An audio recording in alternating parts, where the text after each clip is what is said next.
आप सुन रहे हैं कुमाऊं वानी की प्रस्तुति जमीन हमारी धरोहर।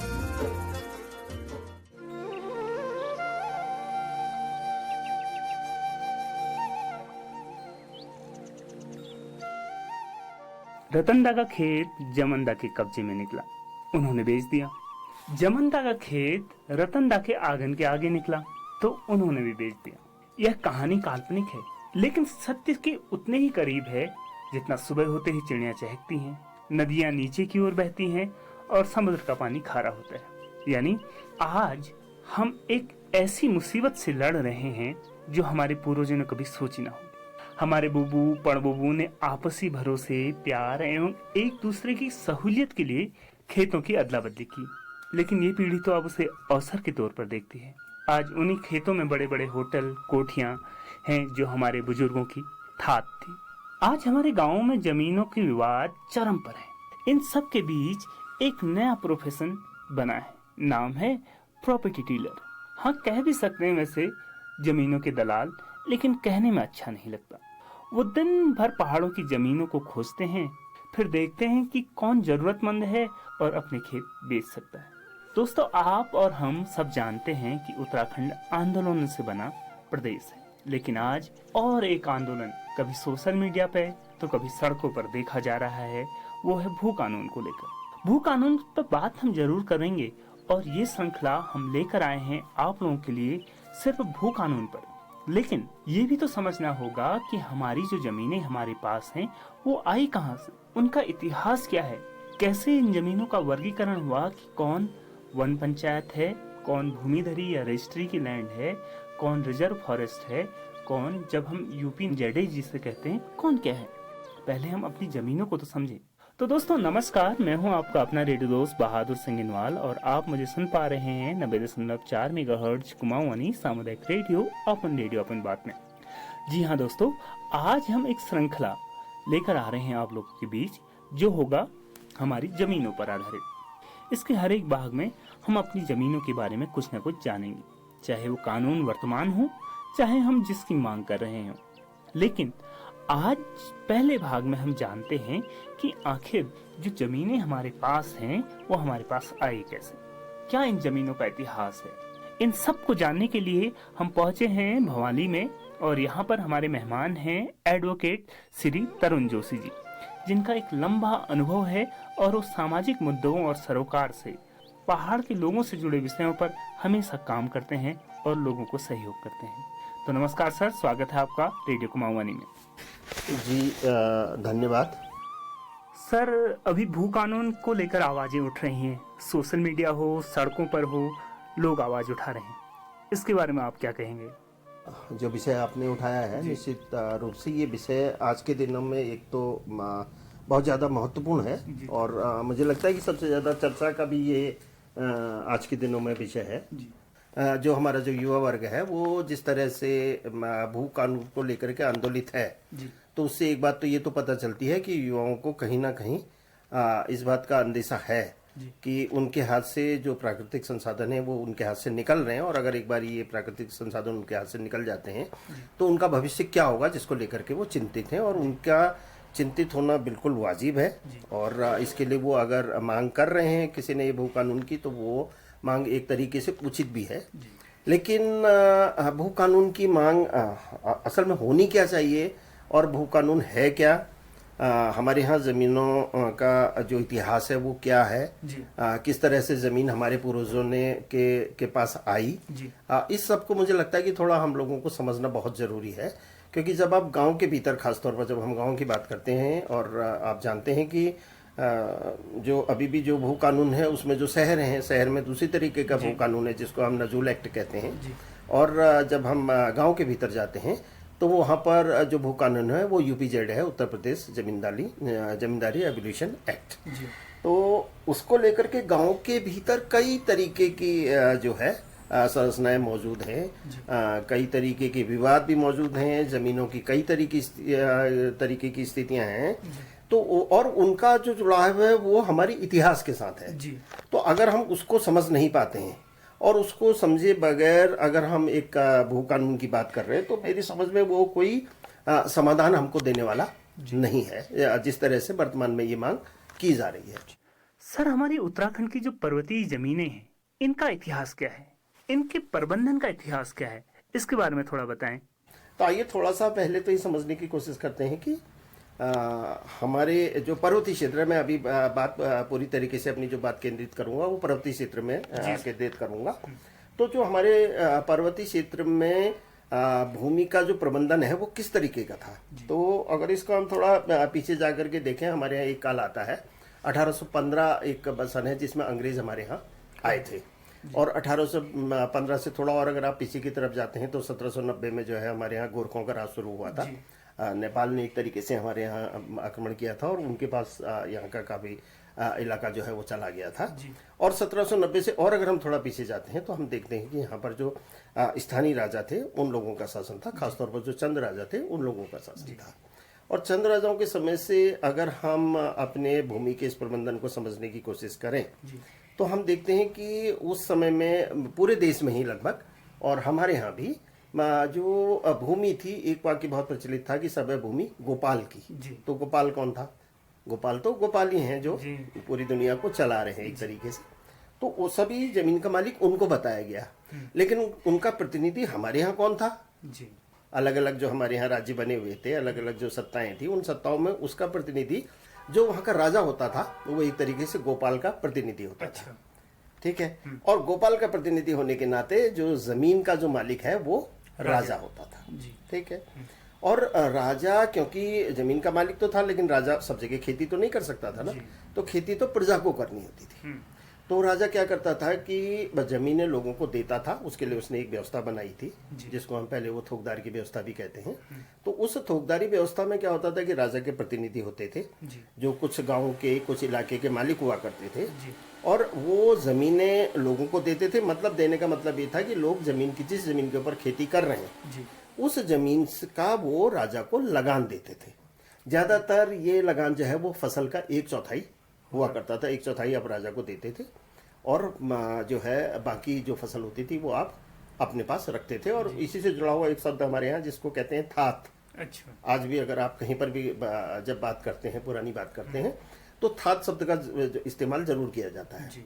और अपनी थात को छोड़ना ये बहुत ही बुरा माना जाता है आज के दिन में भी। अब थात छोड़ने का मतलब अभी क्या है कि हमारे यहाँ जो पहाड़ से भी अगर पलायन हो रहा है तो कम से कम आदमी ये करता है कि दूसरी जगह जाने में अपने यहाँ से एक पत्थर उठा के ले जाता है ना, और उस पत्थर को जहाँ वो जा रहा है वहां उसकी स्थापना कर देता है। तो वो एक तरीके से अपनी थात की स्थापना ही है जिससे वो अपनी उस जमीन से अपना जुड़ाव जो है बनाए रखता है, या फिर उसको जब कभी बड़ी पूजा करनी होती है तो वो वापिस वहां जाकर के वो पूजा करता है। ये जो प्रथा चल रही थी जिसमें व्यक्ति जितनी जमीन के ऊपर खेती कर रहा था उतना वो जमीन का लगान दे रहा था, पर व्यक्तिगत स्वामित्व का कोई मतलब तब जमीन का नहीं होता था।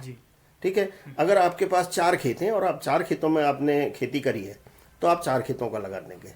लेकिन अगर आपने जो हमारे यहाँ भी एक तरीके से जो पूर्वोत्तर में जो एक व्यवस्था है खेती की जिसको झूम खेती कहा जाता है, और झूम खेती के भीतर होता यह है कि आप कुछ बरस जो है एक जगह पर खेती करते हैं, फिर उस जगह को छोड़ देते हैं और आप दूसरी जगह खेती करने चले जाते हैं। तो हमारे यहाँ भी वो झूम खेती का जो है पूरा प्राविधान था, और उसके प्रमाण आज भी आप जंगलों के भीतर अगर आप जाएंगे तो आपको बड़े बड़े खेत बने हुए दिखाई देंगे जो बंजर हैं। तो वो तब हमारी जब झूम खेती होती थी उसी के जो है वो अवशेष जो है वो जो है बचे हुए हैं। मैं कहने का आशय यह है कि ऐसा नहीं है कि अगर आपके पास 4 खेत हैं तो आप 4 खेतों का लगान देंगे। आप अगर खेती 2 में कर रहे हैं तो आप 2 का ही लगान जो है वो देंगे।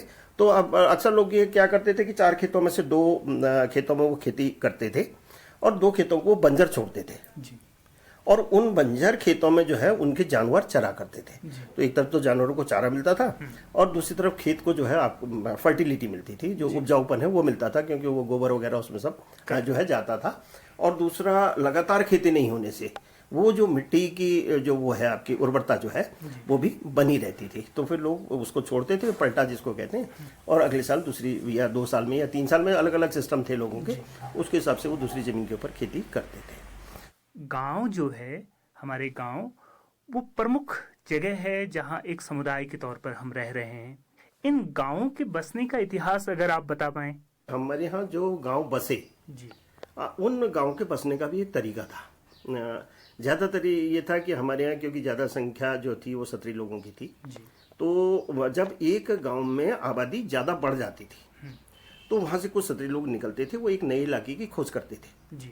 और ऐसे इलाके की खोज करी जाती थी जहाँ पर पानी अच्छा होता था, क्योंकि तब सड़कें वगैरह इस तरीके की चीज़ें तो थी नहीं, तो वो सड़क से दूरी वाला कोई कंसेप्ट तब नहीं था। तो ज़्यादातर जो जगह देखी जाती थी कहाँ जहाँ पर अच्छा पानी है और अच्छा जंगल है, तो ऐसी जगह में फिर से गाँव बसता था।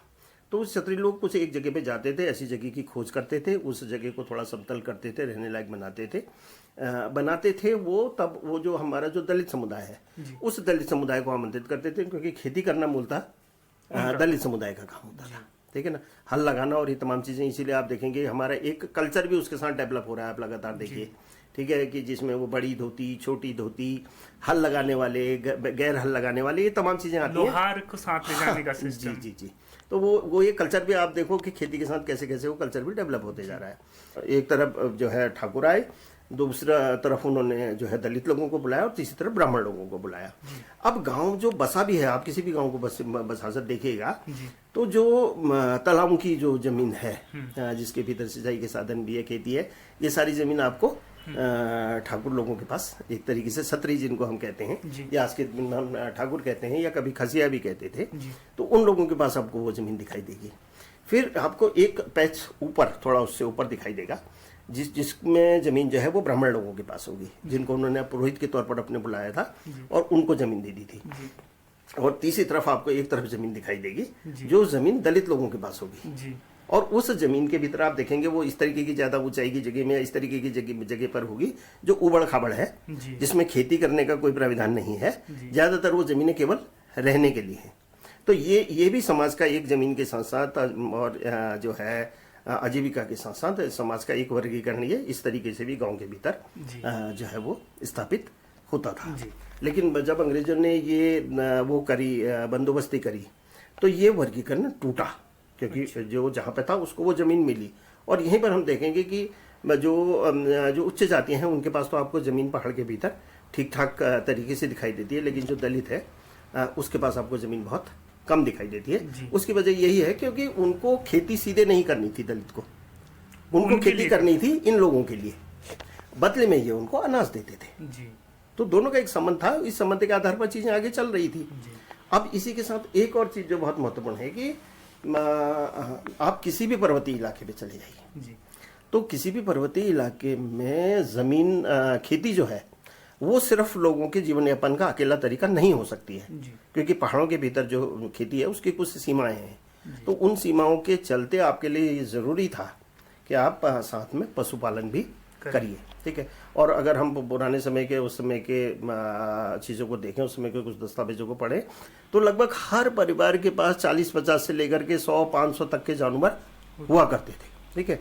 ये जानवर सिर्फ दूध के लिए हों या तमाम और चीज़ों के लिए हों, दूध के प्रोडक्ट के लिए हों, ऐसा नहीं था। ये जानवर उनके पास रहते थे और ये जो है जंगल में जाकर के चराई करते थे। वापस लौट करके जब आते थे तो पहाड़ की ज़मीन में खेती के लिए आपको जो जिस फर्टिलिटी की ज़रूरत है, जिस खाद की ज़रूरत है, जिस गोबर की ज़रूरत है, वो इन जानवरों से मिलता था। तो दोनों तरफ फ़ायदा होता था, एक तरफ गांव के भीतर भी उनको ये सब मिलता था और दूसरी तरफ जिस जंगल के भीतर जाकर के चराई करते थे उस जंगल को भी वो फर्टिलिटी मिलती थी। तो बहुत बड़ी संख्या में लोग जो है जानवरों को पाला करते थे। सर, हमारे पूरे इतिहास को अगर देखें तो अंग्रेजों का आगमन एक बड़ी घटना है पूरे भारत के इतिहास में और भारत के हर कोने में। सर, जब अंग्रेज कुमाऊं में आए या गढ़वाल में आए, हमारे पर्वतीय क्षेत्रों में आए, उनके आने के बाद हमारी जमीनों पर क्या असर पड़ा? अब जब ये प्रथा आपकी समझिए कि 1815 तक ये चीज़ें इसी तरीके से चलती रही। गोरखे भी जब यहाँ आए तो उन्होंने इसमें कोई परिवर्तन नहीं किया, हालांकि उन्होंने लगान पर जरूर परिवर्तन किया। उन्होंने लगान कई बार कई जगह बहुत ज़्यादा बढ़ा दिया, जिसकी वजह से कई सारे लोगों को खेती छोड़नी भी पड़ी, लेकिन कमोबेश रूप से ज़मीन के मालिकाना स्वरूप में कोई परिवर्तन हम नहीं देखते हैं। अब देखिए कि 1815 में जब अंग्रेज आए तो अंग्रेज जहाँ से आए थे वो उनके यहाँ अपनी एक व्यवस्था थी, ठीक है ना, और वो व्यवस्था थी ज़मीन के व्यक्तिगत मालिकाना हक की, ठीक है। और वो उन्होंने जब यहाँ का जो है प्रबंधन संभाला और यहाँ ये जो है हम देखते हैं कि कुमाऊं का क्षेत्र उनके भीतर आया, गढ़वाल के राजा के साथ उनकी संधि हुई। गढ़वाल का कुछ इलाका जो आज टिहरी और उत्तरकाशी के तौर पर है वो राजा के पास गया और बाकी पूरा कुमाऊं जो है वो कुमाऊं के तौर पर, गढ़वाल का भी हिस्सा और कुमाऊं का भी हिस्सा, कुमाऊं के तौर पर अंग्रेजों के पास आया। तो अंग्रेजों ने उस व्यवस्था को बदला। अब बदलने के दो कारण थे। एक तो ये था कि अंग्रेज चाहते थे कि अभी तक जो लगान की व्यवस्था है वो लगान की व्यवस्था बदले, उनके पास स्थायी लगान आए। अभी तक जो मैं बता रहा था कि 2 खेतों में किया और 2 खेतों में नहीं किया, तो आपने 2 ही खेतों को लगान दिया। अब मान लीजिए कि आपके पास 4 खेत हैं और 4 खेत आपके नाम पर आ गए हैं, तो वो आपको चारों खेतों का लगान जो है वो देना पड़ेगा। तो ये व्यवस्था, और दूसरी तरफ वो जो मैं कह रहा हूँ कि वो अपने यहाँ से जो व्यक्तिगत स्वामित्व का जो विचार लेकर के आए थे, उस व्यक्तिगत स्वामित्व के तहत उन्होंने यहाँ पर आकर के जमीन की बंदोबस्ती कराई। और जिसमें 1823, अगर आप पुराने लोगों से पूछेंगे तो एक वर्ष है जिसको 80 साला बंदोबस्ती कहा जाता है ना। तो 80 साला बंदोबस्ती का मतलब क्या है? 80 साला का बंदोबस्ती का मतलब है कि 1823 में हुई और उस समय संवत चल रहा था 80। अच्छा, ठीक है। तो उसको हमारे पुराने बुजुर्ग लोग 80 साला बंदोबस्ती के नाम से ही याद करते हैं। और इसमें उन्होंने सबसे पहले क्या किया कि जितने भी यहाँ पे गांव थे, वो गांव की बाउंड्री की नपाई करी। अच्छा, ठीक है। उसमें लोगों के खेत भी थे, खेती के अलावा जो जमीन थी वो भी थी और जंगल भी था। तो एक तरीके से उन्होंने 1823 में सारे गाँव की बाउंड्रियां करवा दी। ठीक है। उसका रिकॉर्ड उन्होंने बना करके रख लिया। उसके बाद उन्होंने कई सारी लगभग 15-16 जो बंदोबस्तियां लगातार करी और जो है उन बंदोबस्तियों के भीतर धीरे धीरे धीरे करके वो जमीनों को लोगों के व्यक्तिगत स्वामित्व में ले आए। मतलब कि अगली जो बंदोबस्ती भी, उस बंदोबस्ती के भीतर जो जितनी जमीन के ऊपर खेती कर रहा था तो वो जमीन उसके नाम पर आ गई। ठीक है। आ गई तो उसका लगान भी तय हो गया कि अब आपका लगान इतना आना या इतना पैसा जितना भी है तो इतना लगान आप दोगे। और उसके लिए इन्होंने वो जो ठोकदार वाला जो सिस्टम था, उस ठोकदार वाले सिस्टम को मजबूत किया। गांव के भीतर जो है एक व्यक्ति जिसको प्रधान कहा जाता था, अगर आपको ध्यान हो, लोग आप पूछेंगे तो पुराने लोगों को प्रधान कहा जाता है। उस प्रधान को एक प्रधानचारी का खेत भी मिलता है जिसमें वो अपना जो है अपना काम करता है। बाकी उसका काम होता था गांव से लगान वसूल करना। और उन्होंने उसको लगान को भी अब कन्वर्ट कर दिया कि अब उन्होंने वो फसल से हटा करके वो कैश में ले आए कि आप पैसे में जो है लगान दे दीजिए।